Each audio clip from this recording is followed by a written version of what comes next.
Hello and a very warm welcome to the Connecting Voices panel, a space where we go beyond policies and procedures to explore the real world challenges of creating safe and respectful workplaces.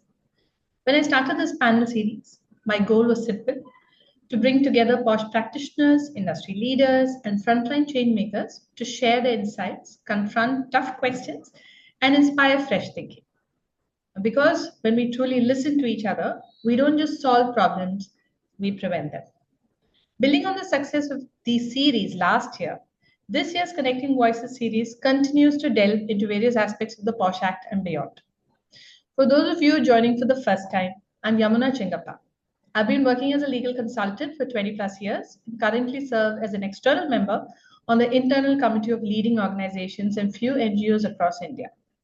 Over the past decade, I've handled more than 350 PoSH inquiries, including deeply sensitive and complex cases, and conducted over 1,000 awareness sessions in English, Hindi, and Kannada.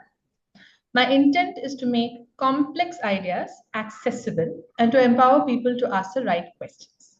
Now, in our previous panels, we explored topics like best PoSH practices of organizations, role of a presiding officer under the PoSH Act, and so on.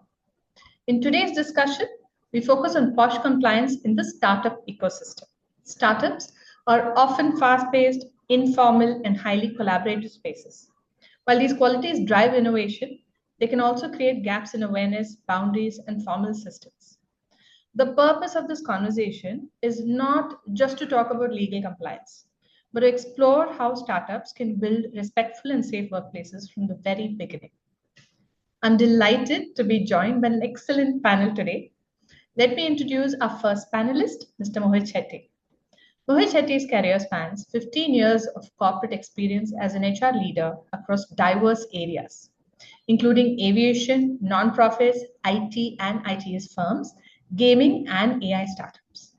Mohit specializes in setting up shop for global companies looking to establish their first India office at critical junctures of their growth journeys. After operating out of Namma Bengaluru for 13 years, he's currently based in Udupi, where he heads India HR for Real Brokerage, a NYSE-listed tech-first real estate brokerage, while trying to find time to progress his PhD work with MIT Manipal. Welcome. Thank you. Our other panelist is my colleague and Sashite, Akashita Yaji. Akashita Yaji is a legal consultant deeply committed to gender justice, inclusive workspaces, and legally grounded systems of accountability. She currently serves as a legal consultant with Sasha in Bengaluru and is a co-founder of Paralex, a policy and legal consulting collective. As an external member of internal committees for over 35 organizations, she brings a unique combination of legal insights, policy understanding, and field-level experience. Her work spans the full spectrum of anti-sexual harassment compliance, ranging from conducting quasi-judicial inquiries and advising on policy to leading awareness workshops for internal committees, leadership teams, and employees. She also works extensively with marginalized communities and educational institutions, driving pro bono efforts to strengthen compliance and awareness from the ground up. With an approach that blends rigor with empathy, Akashita supports corporate clients, government bodies, and advocacy spaces alike. Her consulting style is marked by clarity, responsiveness, and a strong belief that legal framework must be accessible, actionable, and transformative. A very, very warm welcome to both of you. Thank you so much, Yamuna, and it's great being on Connective Voices. I'm really looking forward to this conversation today. Thank you. I'm excited too. Mohit, it's been great to also connect with you here. Looking forward to the rest of the discussion today. Absolutely. Looking forward to it. I have my cup of coffee, so let's get started. Cheers to that. Cheers to that. All right. So to start us off, startups often operate in informal, fast-moving environments. So question for you, Mohit. Why is PoSH compliance just as critical in startups as in, say, large organizations? That's a very good question, and I can think of it from a high level. I can think of it in two ways. One, I would say very importantly, when you say startups, normal day-to-day people, and especially the kind of folks that you're trying to attract into your startup, will not know you. Like that's the whole idea of a startup. I think of late, startups have got this very, different aura around them thanks to all the positive branding and TV shows and whatnot. But at the end of the day, it's not a very easy place to work for those inside the startup. They know this journey very well. So coming back to my point, I think what's important is what is that, aura that your startup is giving out, right? Like, what is it that people talk about your startup? Like, I can tell you if someone in a startup world, even before you name the startup, they'll say, oh, this is this kind of a startup. This is that kind. And what do they mean by kind? They're saying, is it a safe place to you work? Does this match the kind of, person you are? Can you handle the kind of stress and stresses that come with it? I think that's the whole idea. So having said that, I think that is very important to understand that, with PoSH, with the kind of safety that it signals to the folks that are trying to get into it, I think it's a very important piece that says to folks that, look, we are serious about, folks coming into our company. We provide a safe working space. And I think that's the, piece that I would say. So these two things, like what are you trying to signal, and, the PoSH acting as that positive, signal out there. Fantastic. Thank you so much, Mohit. Just following up on that, Akashita, do you think startups sometimes underestimate this risk, and what are the consequences of addressing it a little late? Absolutely. I feel that it's really important, and as Mohit very rightly mentioned, there is it's a important signal that goes out to the world, right? Whether or not they're PoSH compliant has a huge consequence or bearing on their reputation, their ability to raise funds, largely which are premised on this reputation and goodwill, and even their ability to attract talent. I mean, who wouldn't want to work in a safe and respectful work environment, right? The minute there are any questions regarding that, you will not find a motivated workforce. That is very much the need of an hour for a nascent organization or a startup, right? But in addition to this, there are also a number of legal, consequences or ramifications to this. Of course, the PoSH Act itself says that the failure to comply would result in penalties, and these are monetary penalties which could go up to 50,000, and for repeat offenses, it could be a lot more. But the point is, for an organization which is just starting off, even these small, setbacks could turn out to be very major setbacks. So it's very important, for startups to take cognizance of it and do their best to sort of keep, in tune with the requirements of the PoSH law. Thank you. Thank you so much. Very, very important and apt reasons for a startup to have a PoSH policy in place and comply with what the PoSH Act is talking about. That leads us naturally to the next question. Mohit, what are the most common misconceptions startup founders have about the PoSH Act? Because you do deal with a lot of companies. So, what do you think are the most common misconceptions? Yes, there are many. And again, I think when I was, generally looking at the kind of companies I worked in the past, I was trying to, think of, okay, what could be the common aspects? But let's think of it this way. Startups are not just this one person idea machines that, are in this journey to, success. In fact, you can think of startups as even foreign companies trying to set up their first India office, right? So it's not always startups are like this a brand new firms. They are older firms, but think of it like setting up a shop in India for the first time. So if you take this context, what happens in both new founders as well as founders from outside the country who are trying to set shop in India is both of them lack the specific, nuances as to what exactly is required in PoSH. Now, thanks to technology and thanks to the internet, and especially I think now AI, you can put a prompt and get a checklist of items for sure.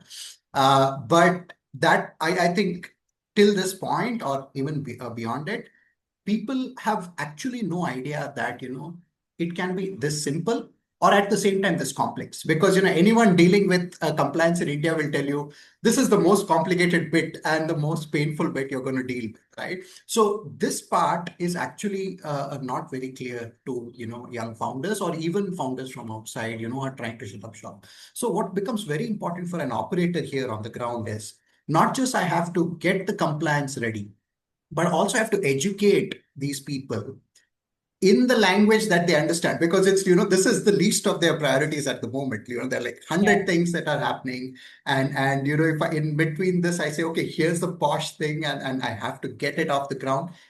I've never heard a founder say no, but it's always like, can we do this later, right? So that's one. And then there is points like, oh, that I thought it's more of a paper compliance, right? So there's with Indian compliances, they're like, okay, we'll make a policy, we'll put a poster, and that's it, we're done, right? So it's more like they call it paper compliance. That's a very common thing that I get. And the third, I think top of mind, if I should have led this with this, is we don't have enough women employees. Like that's always like, and then again, I tell this, I know, knowing well, this is the women's, it's the month for, women. And the challenge here is, yes, the challenge here is, we have such young founders coming out of engineering firms. And then they're like, okay, we don't have enough. Do you think, Mohit, can we push this till, we reach a certain number? So I think top of mind, these three. But I think if you go and ask any startup, depending on their situation and growth point, you will find a big laundry list, like, but these three for sure, like top three for me. Yes. Thank you. Thank you for that, Mohit. I hope there are enough startups listening to us today, or at least going forward, and they wait on till the end of this discussion, because it's getting to be really interesting. So, Akashita, following up on what Mohit said, what do you suggest are the first three immediate steps that a startup should take with respect to compliance with the PoSH law? That's a very fair point. And I think first and foremost is to identify, do you fall within the threshold of constituting a committee or not? Because this committee is, like, you could say, the central organ that will coordinate and ensure all PoSH compliance gets done on time, right? Now, the threshold that exists is up to 10 employees, right? The minute the 10 employee threshold is crossed, you will have to have what we call as the internal committee. Priorly, it was referred to as the ICC, but now it's not just the complaints committee. They have a lot more work that they do. So it's the internal committee. So the minute this threshold is crossed, we would have to constitute a committee in place. Now, I also get this interesting question very often. This 10 employees is 10 female employees?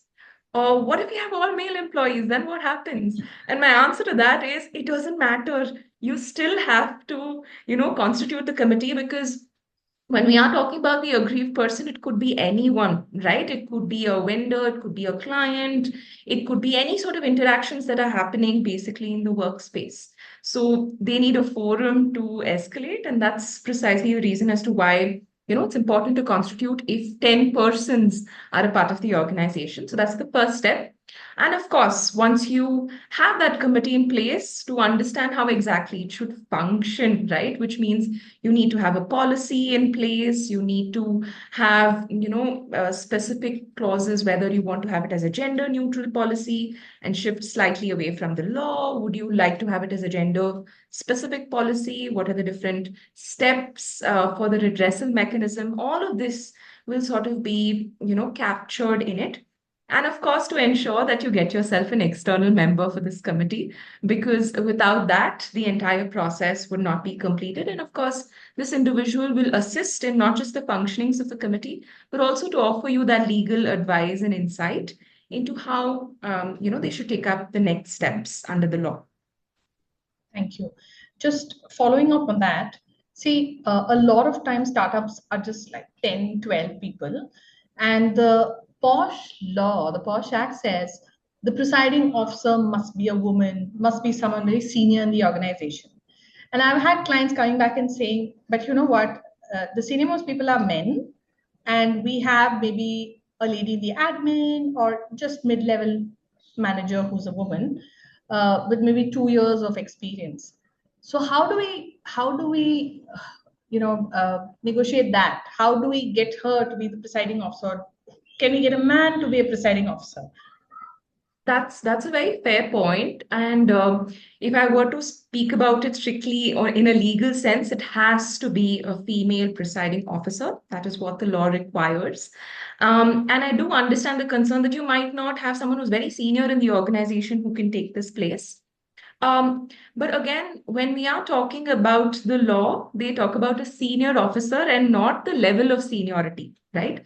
It is open-ended to that extent and gives scope for negotiating and saying, okay, might not be the senior most manager and might report to a manager or two above them, but they're still considerably senior in the organization hierarchy. If that's the case, then yes, excellent. You're in a slightly better position because you can appoint this individual till you get someone who's of a higher position or you find someone else more suitable. Now, in circumstances that you have an all male or very few female employees, then in those circumstances, what is usually suggested is if there is a sister concern, to have an individual, a female employee from that. But if this is a completely independent entity that is starting off, then you will have to have an acting or presiding officer who would be one of the male employees themselves, who will fill in the shoes till we get a senior female employee to fill that role, right? So just a little shift in that. So I did have a case where something like this came up, and what we did was they had, so in this particular case or scenario, the presiding officer was, the only senior female employee, and she quit and moved to another company. So there was Okay. this void which couldn't be filled by the existing employees. So we actually, and they didn't have a sister concern. So, which is usually the case with most startups, right? Not everybody comes with a lot of, oh, we have 20 sites across the country. So what we did was we went back to the previous presiding officer. She took an NOC from her company and she came back as an acting presiding officer. Um, Thankfully, her company did give the no objection certificate. So that was something that we did try and it did work till they got their presiding officer, their own presiding officer, their employee. So Mohit, since you have been working with a lot of startups, have you come across any scenario like this where you had to borrow, beg, steal a I, PO? I I just learned something new. So this is what I love working with Sasha. I think while we were setting up this up, this is what I said, right? 3 of my 4 last companies, Sasha was the one that, made the whole process seamless. But no, fortunately, or rather unfortunately, because I missed a learning experience in this way. In most cases, what would happen is the senior, rather, male people, or usually it would be a center head or the founder themselves, would act then as a mentor. Because at the end of the day, if you're looking at a one person's headed startup, like, one person is the founder come, CEO kind of situation, they would informally fill that role till a formal, committee comes in. So naturally people look up to them, right? So there is this informal setup already before we formalize it through the formation of IC. So in most cases that would form, or that would form the basis, and then of course, as more professional setups come in, they would then. But I think what we need to remember is at the end of the day, startup founders don't want more tension than they're handling already, right? So in their minds, always they're trying to de-risk, and again, I'm saying this in a good way. They're like, okay, if I start this, what are the repercussions? What do I have to face? Or, is this going to be seamless? So they always have these things, and many of them hurt their fingers with some past experiences, so that's when I would say so far no, but yeah, this is something new, so I'll definitely keep this in mind. Thank you, Mohit. So Akasha, sir, since we're talking about startups and we were talking about, a small group and how to transcend those, issues, what should the organization do if, say, a complaint was raised against the founder himself or herself? Fair enough. So in those cases, usually it's not dealt internally by the organization because naturally, if it's the founder or someone who's that senior up in the organization, uh, there is always a likelihood, and it doesn't have to necessarily happen, but there's a likelihood of influence, or even if there's no influence, of people internally feeling the pressure, right, of adjudicating or sort of going through any case or a complaint against the founder, right? These are usually handled by what we call as the local committees. Yeah. These local committees are there in every district across India. Their constitution, I mean, or the structure, I would say, is very similar to how an internal committee is, and they would be the ones to resolve it. So those cases are usually handled by the LC. Yeah, and just for everyone's information, this details is put up on websites. It's easily, it's publicly available information. All it requires is for you to Google in order to find this information. I guess Gemini gives up quite a bit of Yes. information when it comes to Yeah. addresses where these people are situated. So that's something I learned very recently, and I'm so thankful for that. So the goods and bads about having AI. Yeah. So Mohit, I do remember you listed out some basic reasons, why startups would hesitate to maybe implement PoSH. More specifically, would you say it is the cost, or is it the awareness, or is it the very structure of the entity, or is it a mindset that is the biggest challenge that you have seen with respect to startups complying with the PoSH Act? Again, I think the answer would be very contextual because, again, startups are different.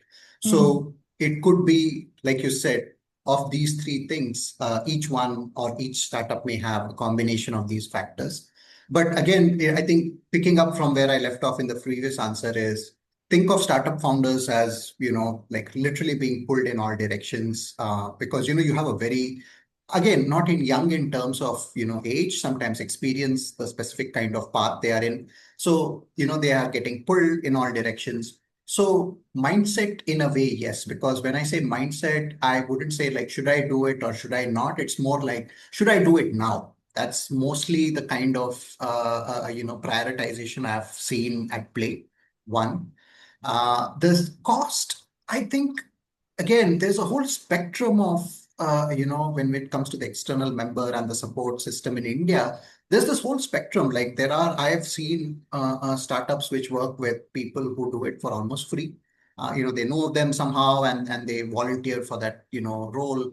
How effective it is, that's a whole different conversation. Then there's the other end where, we have professional setups like yours who give the whole spectrum of, services. Then of course you have to factor in cost.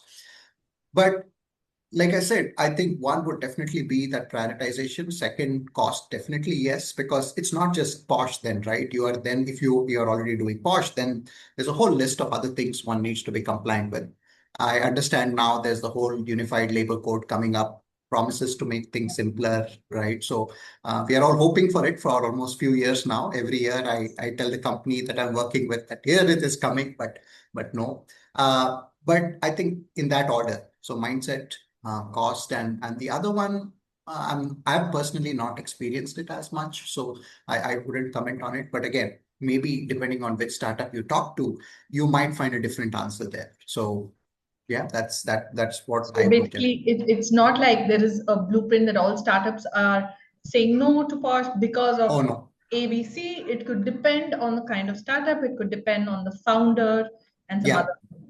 Yeah, Okay. and I've never, quite honestly, in my experience, or even from my colleagues who work in other startups, I've never heard of a scenario where someone says, I don't want to do it, or, we shouldn't do it. Like, never. Like, there's always, we have to, but it's the when and Yeah, how can we kind definitely? of, yeah, Yeah, yeah, I exactly. guess in startups, they're looking at let's build the company from the ground up and let's Spot spend on. money for maybe hiring some salespeople, marketing, and Oh, spot the on. founder's office, and let's spend money on maybe ads. And then you say, hey, what about PoSH compliance? They're like, hey, that's at the bottom of the totem pole. Let's get the company rolling before we start implementing what the labor code and the act is talking about. So I totally Absolutely. understand, but yeah, like we're trying to say that this is as important as the rest of whatever you're putting up in the totem pole. Yeah, Indeed. fair enough. Okay, So I understand compliance and how implementing these rules are mandatory, but in small teams where everyone works closely, how can confidentiality and neutrality be maintained during an inquiry? Mohit, you can go first, and then maybe Akashita can follow with whatever you want to say about this. Again, how small is small, maybe, that matters. And but I think straight up the answer is it's very difficult. I think that's where the value of a seasoned or someone who has seen at least a few of these cycles, or at least how these cases go, matters. And also having a professional partner on the other side of the side matters a lot. I'll tell you why, because see, startups are not your typical workplaces.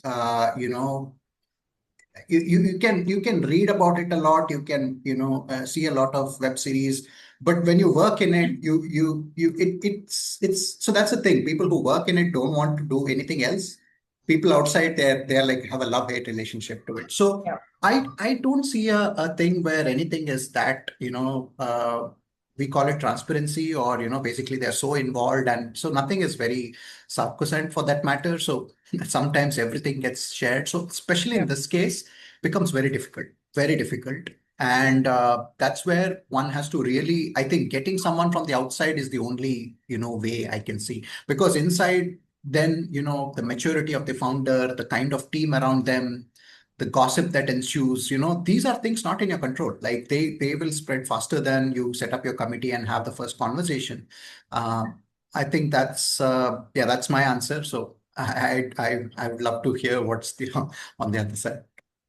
So, while I absolutely respect and I agree with Mohit to a great extent that having an external person really contributes to creating a neutral proceedings, and to an extent also in bringing about confidentiality, because we're very clear about how it should pan out.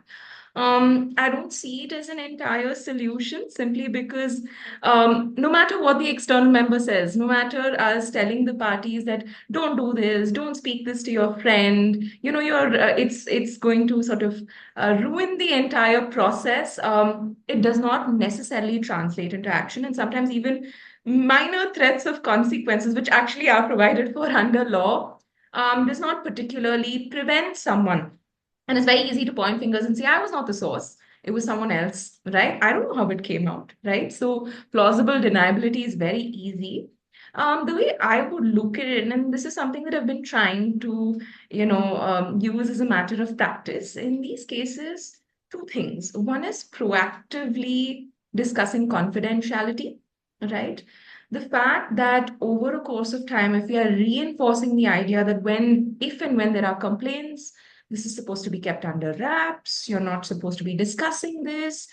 And two ways. You can, one, appeal to human emotion and say, if you do this, these are the consequences that could come out of it, not just for the individual who's suffering, but even to the respondent, right? The fact that that individual might be defamed, etc., etc. And to also say how it's going to have a very negative impact on your work culture. Right. So one is you can appeal to the emotional bit of it with a little bit of rational thinking.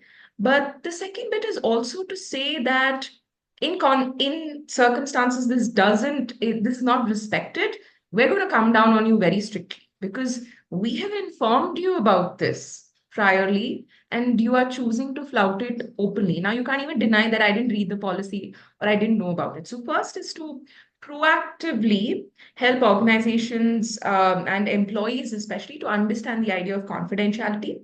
And the second thing is, I feel that in these cases, especially where there's a potential for leakage, to really expedite as much as making it like a 1 2 day proceedings, wherein we just sit back to back, try and ensure that we gather as much information so that there's minimal contamination, arriving at a conclusion sooner, so that before there is possibility of any sort of gossip and rumor mongering that happens, the committee has done its work and a conclusion has been arrived at, right? So these are the two ways that I believe could possibly help in these situations. Fantastic, fantastic answer, Akashita. Really, really like it. I just want to share a story. It was an actual case that I dealt with, and I have two actually. One is with a startup, and one is with a conglomerate, really huge, big elephant, if you want to call it that. Um, but and in both scenarios, the case was in the startup, it was against the founder, but Mm, the IC was who the complainants. There were two complainants, three complainants who approached the founder, rather approached the company and filed a complaint against the founder. And I was roped in after a series of meetings that they had with somebody else. So basically, to firefight, which happened in the other company too. And after listening to the whole case, one thing I realized was the committee itself is little biased. We had some people pro the mm, complainant and some people pro the respondent, especially because he was the founder. And the best thing was that it was outside our jurisdiction, right? Because he's the founder and the IC does not correct. have jurisdiction to look into such complaints, like you rightly called out, Akashita. It is the local committee that looks into it. So we met with the complainants, we met with the respondents, took down all their statements, but we didn't reach a conclusion. We just closed it and said that we've taken all your statements, please take it forward with the LC. And that's what kind of worked. Now, in this other giant conglomeration, it's all within the IC's jurisdiction, but there was some, there was a lot of rumor mongering that happened, and it went on for 1.5 years where a lot of drama took place. And eventually, the committee members kind of asked for it to be dissolved because they felt that this is not an unbiased committee. Uh, Thankfully, that happened. And then, so I'm basically telling these stories because it hits all the points both of you called out, right? And then in 10 days, we completed the whole inquiry, what took 1.5 years for them. Um, and nobody knew what is happening. It was a closed door thing. People just, only people related to the case walked in, finished, walked out. And we started like at 10 in the morning. We went on till 8 in the evening. We would do all the documentation after we met with the parties. So first half meeting parties, second half documentation. And in 10 days, it was done. Um, and I think that really helps, to be there to ensure that the proceedings are taken care of in the right way, but also to ensure that it does not spill over into the rest of the team, vitiates the whole environment in the office, because it had already 1.5 years is a long time. There was a lot of talk on the floor. Uh, the talk wasn't even real. It was like like in Hindi they say afwa phailana, where you don't have the right right information out there. So yeah, it does make a lot of difference. So thank you so much for this really really interesting and important nuggets. Uh, do you think the external member has a role to play here when it comes to these small teams, inquiries, maintaining confidentiality? What do you see as the role for an external member? I mean, at the cost of blowing my own trumpet, I think that external members are absolutely essential when it comes to the workings of a committee. And I'm guessing that the law has recognized it, and organizations have themselves, over a period of time when they've interacted with an external member, realized the importance of having the outside voice, right? The fact that they are really not familiar with any of the parties concerned, and the fact that they are conducting this from a very, the perspective itself is entirely different. Sometimes it could cause trouble for those who are inside because they're like, you don't understand how this pans out in the Yeah. organization's dynamics. Just because the law requires this or just because this is the right thing to do, it's very difficult for us to execute it. But it's important to have that difference. And that difference of thought process, approach, perspective only comes when you have an external member who's completely, outside the ambit of, the committee to sort of give their thought process. In addition to this, it's also about the fact that there is somewhat of a, you could say, for lack of better word, accountability to the parties, in the sense Yeah. that you don't have to answer back to them at a later point of time if you bump into them in the corridor saying, "Why did you do this?" Right? So that gives you an opportunity to be a lot more clearer and bolder in the sort of decision making that you put forth. And of course, there is always a sense of legal insight, simply because these individuals are not just, people who are legal experts, but they're also practitioners, have probably handled cases like this before, or at least understand the dynamic, in terms of what should be done or what are the possible ways out. So in that sense, I guess all of these things are brought into the table by the external member, and that role is quite important, I would say. Great. Mohit, anything you would like to add to this? Oh no, I have a very shorter version of it. I say Shankadinda Banditu Tirtha, they'll say, okay, this is why we need an external member. Whatever she said, I would also say this person is also a lawyer. Here is their credentials. I will do the selling, and I'll let the expert do the talking, because it's so often that that's the thing with HR, right? We have to be close with the employee, and in such situations also keep an arm's length to be objective. Yes. It's Yeah. it's tough. It's tough, and that's where I really appreciate that person on the other side, and it what, like Akashita rightly said, it matters. This matters, and earlier what I said, like if you have foreign companies, they're Yeah. always trying to do this connection in their mind. Like they'll say, oh, EPF, is it like this? Oh, this, is it like that? Right? PoSH, they don't have a connection. Like I've never seen them make a connection in their mind to, okay, PoSH. Yeah. So then, the external member really matters. So yeah, absolutely. Can't say it better. All right. Thank you so much. So Mohit, continuing with questions. This question is for you. What role do founders and leadership play in setting the tone for respectful behavior? I think that's they're the only people that matter. Like, because every startup, if you talk about the culture within it, it's basically a wish list of what the founder wants. So it's as simple as that. We make it nice. We'll say, values, mission and vision and all of that. But if you look at its very base core thing, it's just that the founders say, okay, here are things I love, here are things I want in the people around me. And that actually sets the tone in the workplace. So they play the vital role, and when and always I'm yet to see a workplace where respect is not part of it. Now, having said that, there will be workplaces where it is tested a lot, because it's, think of it that very hyper competitive workspaces, especially you have workspaces which promote that. They say, okay, if we have competition between our teams, between these folks, it's going to bring out the best in them if they ascribe to that kind of idea.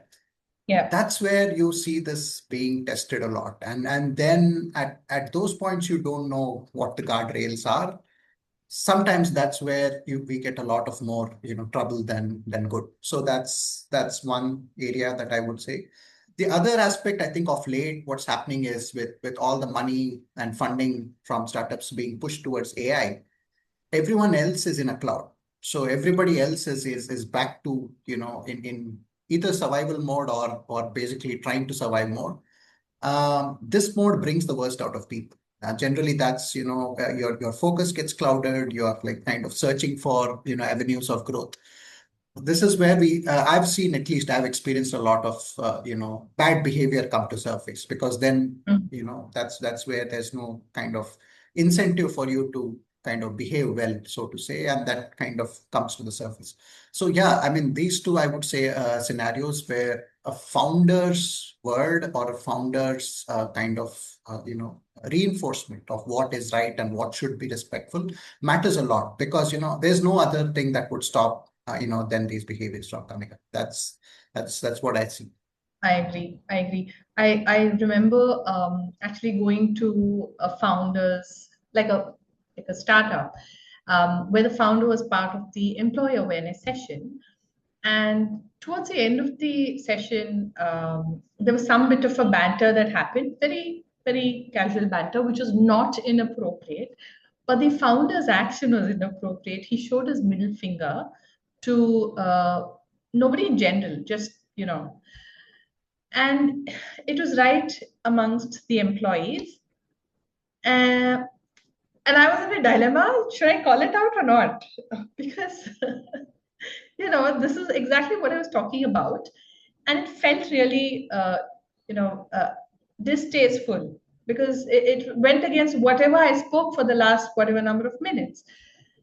So very quietly, very gently, I said, hey, you cannot be doing that, especially when your other employees are here. I understand you're all youngsters and maybe they're okay with it. But this is the kind of behavior that may lead to sexual harassment. And very nicely, very jovially, I had to put it out there. I don't know if he took it positively or he liked it, but at least I felt that, okay, I said that in front of all the other employees. For me, that was more important, that because I've seen companies where they say this is our culture, and then I've had employees walk up to me and say, I'm really uncomfortable at this workplace because they say this is our culture, but we feel really uncomfortable, but we are a minority. And I don't think that is what the founder is trying to lay as brickwork for that company. So totally understand what you're saying. Thank you so much for that.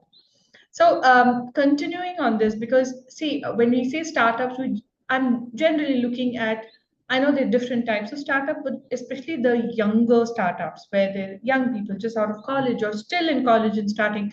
So they have a way of talking, they have a way of joking. It's very informal setup.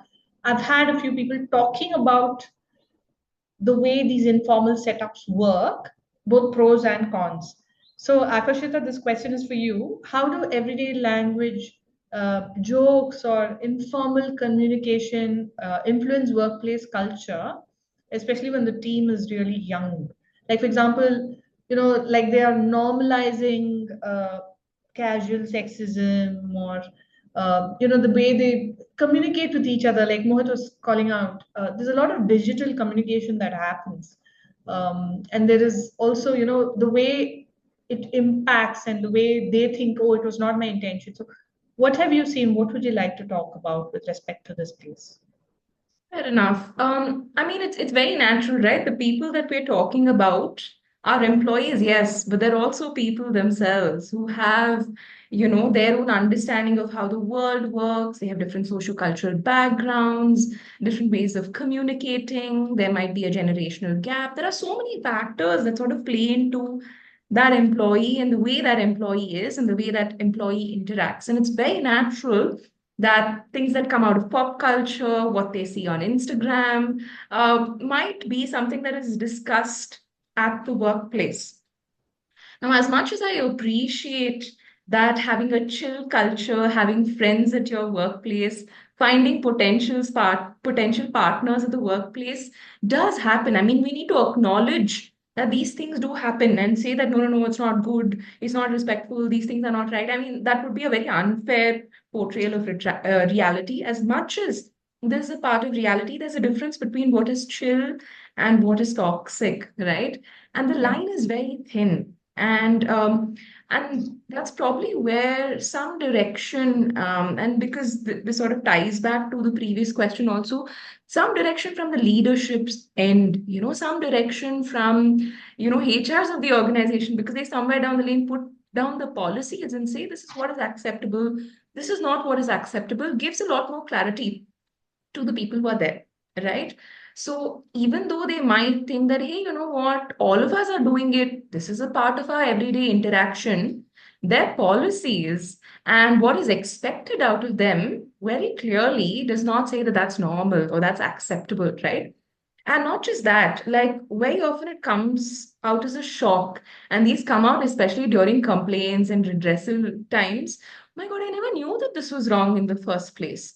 And that's why that sort of a proactive conversation, clarifying boundaries, clarifying the idea of consent, all of these, really make a difference. So that proactive approach goes a long way in sort of making the workplace safe and comfortable for everyone.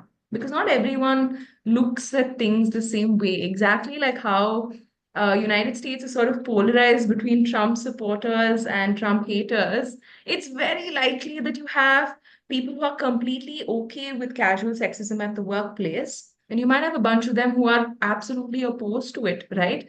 Both voices exist, and it's best to clarify that what is acceptable and what is not acceptable at the workplace. So that's how I see it. I mean, the influence is huge, the influence is undeniable, but it's an influence that needs to sort of work within certain boundaries that the organization, the startup, would lay out for the employees. So just a question on that, Akashita. When you say clarify what is acceptable and what is not, is it the organization's policy that will clarify it, or is it the employees who will clarify that, hey, I'm not okay with this? They have to set the boundaries. I think that's why I said so. Of course, employees clarifying it will naturally happen when there's an escalation.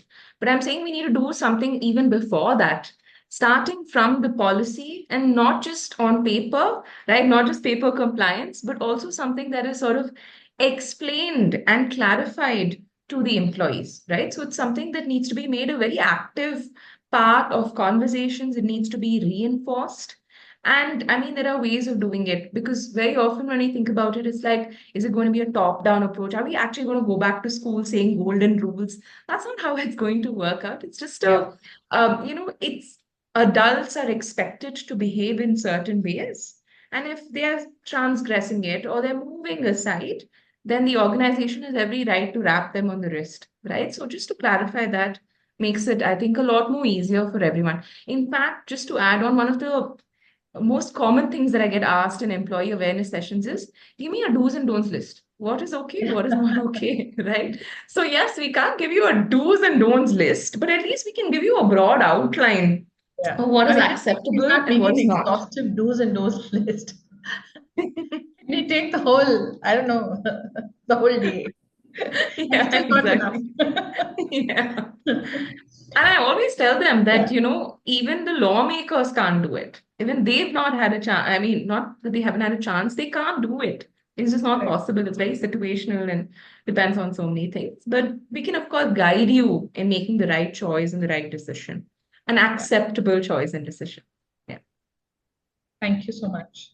So, Mohit, in your experience, what kind of training actually works and doesn't work? Because I'm looking at, you know, what Akashita said about startups sensitizing young employees, especially many of whom are in their first job. So, how do you Yeah. sensitize them about boundaries and consent?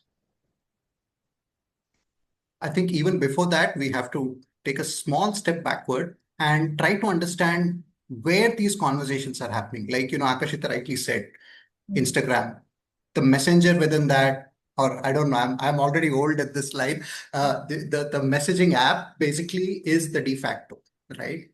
So I think our training should start there. Like, hey, how are you communicating? Don't even start with the person in the opposite gender. Start with how are you communicating in general.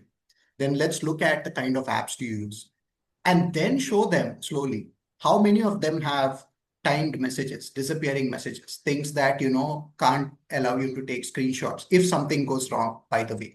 Or you send something inappropriate, or you send something, when you were good buddies, you send something, something very nasty. And then when things go south, that's the same other person is now saying, oh, I was being harassed with this person. Here's a list of things that this person sent, right? I've seen this happen more than Yep. not in on recent times. And in most cases, what ends up happening is there's no way for us to verify. Now more so worse than that because there's this whole AI angle and things can be more faster than. So I think if we have to start there and start educating people that hey, it's okay to have conversation, it's okay to have this thing. Just know that if things go wrong or if things do not strain, What are your outcomes, right? So that make it very clear. One. The second aspect would be, I think more and more people are becoming averse to the concept of friction. That's what I'm seeing. Like even the slightest of your manager saying, "Oh, this is not right, wrong," and then you see a overreaction. Again, I wouldn't say overreaction, but a strong reaction as well.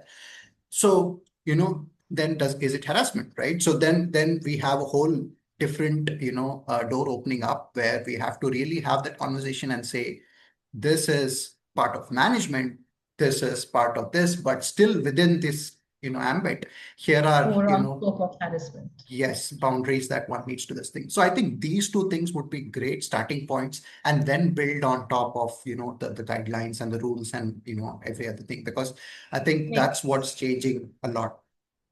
Yeah, I totally agree with you, Mohit. Because even in our awareness sessions, we don't just look at what is sexual harassment, this is how you file a complaint. We also go into nuances of what could be workplace harassment, what is gender discrimination, who do you raise that complaint with? And we clearly draw a distinction between what is sexual and what is not sexual, right? Because sometimes we have had, despite these sessions, and I think awareness sessions are the way to go for educating employees, whether it is startups or whether it is, companies that have been in existence for whatever number of years. But I think it really matters that we spread that awareness, and it's not just to do with PoSH, not just to do with sexual harassment, but understand what is the distinction between these various types of harassments. And I think that really sets the tone for the employees also to kind of be discerning about, okay, this is where I'm going to go to file a complaint about this issue. And I think that really makes a difference, right? So, just another question, Mohit, for you, and then Akashita, I'll follow it up with something very important at this point of time. What documentation and training practices can startup adopt that are effective yet not overly resource intensive? Because I think that is one of the primary concerns for a startup. That if I'm going to start paying so much for, a PoSH compliance, then what about my key founder's office or salesperson or ads? So, what do you say for that, Mohit? I think you will only face that with the person trying to haggle down the price, right? The final, between finance and, procurement, that's the only person asking you the question. I don't think anybody else is bothered about, because of late, at least last few years, I think, especially post-COVID, it has become more of video first. Like our own firm, got it part of a global, thing. It was nice little videos, expertly set up. Like I think the quality of production has gone up immensely post-COVID, right? So I don't think that is a problem per se. Timing also is not a problem because it's nicely, set up. There are, you just can't skip it, or you just can't, all of those things are taken care. But having said that, I think ultimately sometimes, and again, I mean it well, people have to face a case, a situation to really appreciate the value of what, you're investing in. So I've seen this play out again and again, in absence of impact or outcomes. So people are like, hey, this is a cost, this is, going up every year. What's the use, right? And then one case comes up and then nobody's talking about it. Like nobody will ever, So I know that's not an ideal outcome. But that's where I think folks like me, onus is on us to share our experience and tell them that, hey, this is what happened. I've experienced these things happening, and the cost of non-compliance or, not investing in this kind of thing.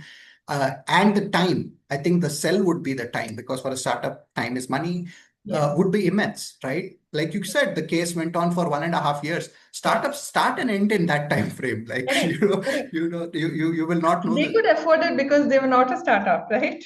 Exactly. But if it's a startup, then that's a lot of money you burn. It's a lot of time. money, time. So I think the onus is again on folks like me to really say, do you want to waste, or do you want to spend so much time? Not waste, spend so much time. And the answer will almost always be no, right? So then you gently lead the conversation. But again, a lot of parameters, easy for me to say, been there, done that. So yeah.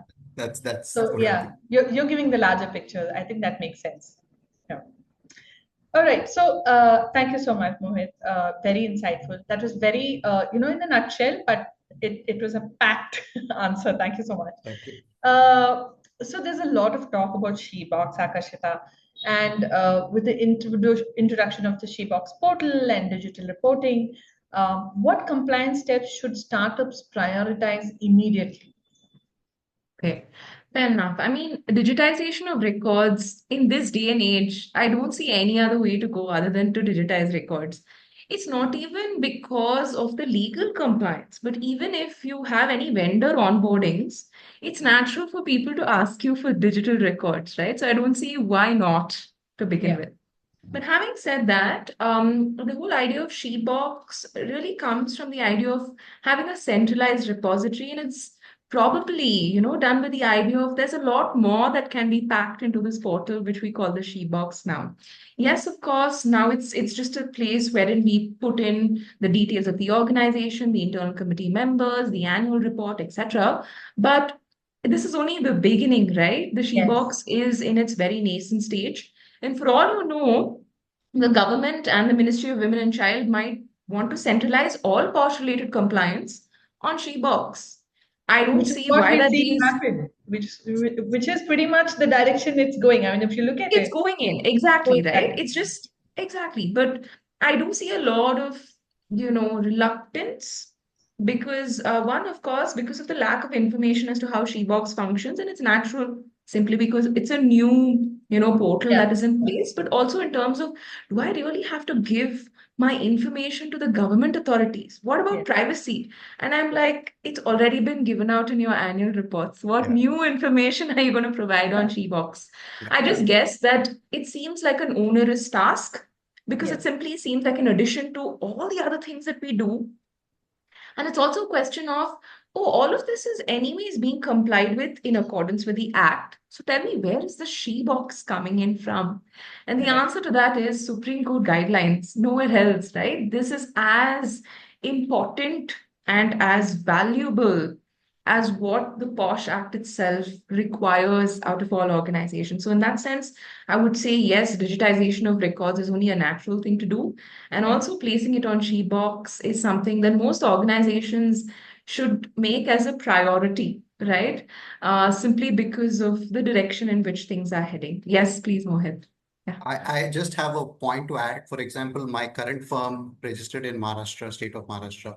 When we were doing the filings, we were literally made to, have the C-box registration. They refused to take our annual file. They point blank at the point of this thing, they refused to take. Super helpful. They help to, get the C-box thing online. And secondly, since this is now a precursor to getting a shops and establishments license, I think Mm. I agree to both of you. I mean, in the past, it was more like, let's do it after. Now, Yeah. if you don't have There this, is you don't trust. even operate. Yeah, Yeah. there's like, and if someone Yeah. says I'm operating without this, it's a signal outside saying that, okay, I have 100 other non-compliances, which a government officer can come and, dig it. So I couldn't but agree more.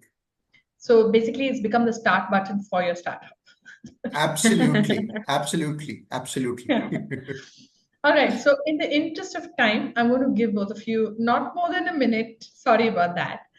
But I have one question. Mohit, you can go first, and then Akashita, you can follow. Looking ahead, what is that one piece of advice that you would like to give to startup founders to build workplaces that are both innovative but also safe? Um, I would just put a question. What is the reputation you want your, future employees to know about you? That's simple as that. It's not your branding, not your, the innovative products you have, but this is the story that goes out into the market, right? So this is where we started. I would say for any new startup founder, if you want to signal in the market that I am a relatively, in the environment, I'm a safer, workplace. I provide the basic infrastructure here. And, if you choose to work with me, you don't have to worry about this piece. I think that's a very powerful, statement to be made. So that's where I would, lead with. Wonderful. Thank you, Mohit. As always, succinct and to the point. Thank you. Akashita, please. I really echo Mohit's thoughts on that, but if I have to sort of put it together, I guess building respect is as important as building your product or your business, right? There's no two ways about it. You cannot build your business in the absence of having that work environment which helps build that business in the first place. So I would say this is not a second or a low priority item. It's very important for all startups to sort of pay heed to this, not simply because it's a mandate or requirement under law, but because this really feeds back into the process of building your business, right? So I would say that respect as a part of your culture is absolutely non-negotiable. As proactive as you are in ensuring that things are in place, the better it is. So that would be my two piece. Fantastic. I love both your words, and I'm going to quote it. Thank you so much for that. Let's see if we have any questions because we are on LinkedIn Live. Any questions from the participants? Kanti, if you can help me with that, please. Are there any questions from the participants? No questions, Yamuna. Right. So let's see. I want to just gather up some of my thoughts with respect to what both of you have said today. Mohit, I really like the way you said that you have to educate founders on the language they understand. The things that they ask is, can we do this later? Paper compliance is another issue that you have looked at, and we don't have enough women employees, and you have also tackled these issues. So you said that mindset is, should I do it now? Next is cost, pretty much in that order is the basic or the primary reasons why a startup would hesitate to maybe implement PoSH across their organization. And the other things you said is founders set the tone for the workplace, especially hyper competitive workplaces. That's a very, very key point that you called out.